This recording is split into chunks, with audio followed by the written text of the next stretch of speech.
చట్టం ముందు అందరూ సమానులే. రాజకీయ నాయకులైనంత మాత్రాన ఇక్కడ ప్రత్యేక విచారణ జరపలేం.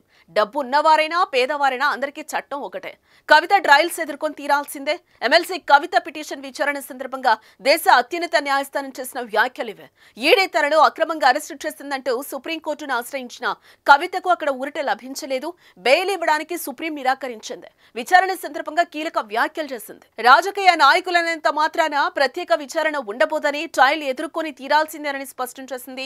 రిట్ పిటిషన్లో లేవనెత్తిన అంశాలను విజయ్ మదన్ లాల్ కేసుతో కలిపి విచారణ జరుపుతామని justice Sanjiv Khanna, justice Sundaresh, justice Bela త్రివేదీలతో కూడిన ధర్మాసనం తేల్చి చెప్పింది. అయితే కవిత వేసిన రిట్ పిటిషన్ కు సంబంధించి 6 వారాల్లో కౌంటర్ ఫైల్ చేయాలని ఈడీకి సుప్రీం నోటీసులు జారీ చేసింది.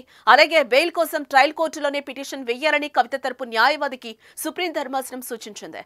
అదే సమయంలో మహిళ కాబట్టి ట్రయల్ కోర్టు వీలైనంత త్వరగా నిర్ణయం తీసుకోవాలని సర్వోన్నత న్యాయస్థానం ఆదేశాలు జారీ చేసింది.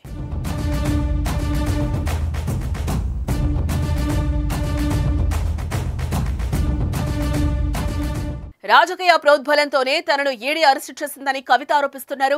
కొందరు రాజకీయ నాయకులు తనను అరెస్టు చేయిస్తామని బహిరంగంగానే ప్రకటించిన విషయాన్ని తన పిటిషన్లో కవిత పేర్కొన్నారు.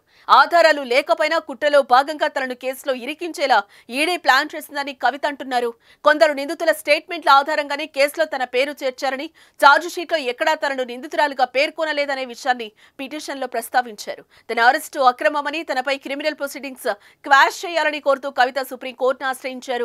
అయితే సుప్రీం మాత్రం బెయిల్ ఇవ్వడానికి నిరాకరించింది. ఈ నెల 15న హైదరాబాద్ ఇంట్లో ఈడీ సోదాలు చేసి అనంతరం కవితను అరెస్టు చేసిన విషయం తెలిసిందే. నేరుగా ఢిల్లీలోని రౌస్ అవెన్యూ కోర్టులో ప్రవేశపెట్టారు. అక్కడ కోర్టు ఆమెకు రిమాండ్ విధించడంతో పాటు ఈడీ కస్టడీకి అనుమతించింది. ప్రస్తుతం ఈడీ కస్టడీలో ఉన్న ఆమెను ఈ నెల 23వ తేదీన ఆమెను తిరిగి కోర్టులో ప్రవేశపెట్టారని ఉత్తర్వులున్నాయి.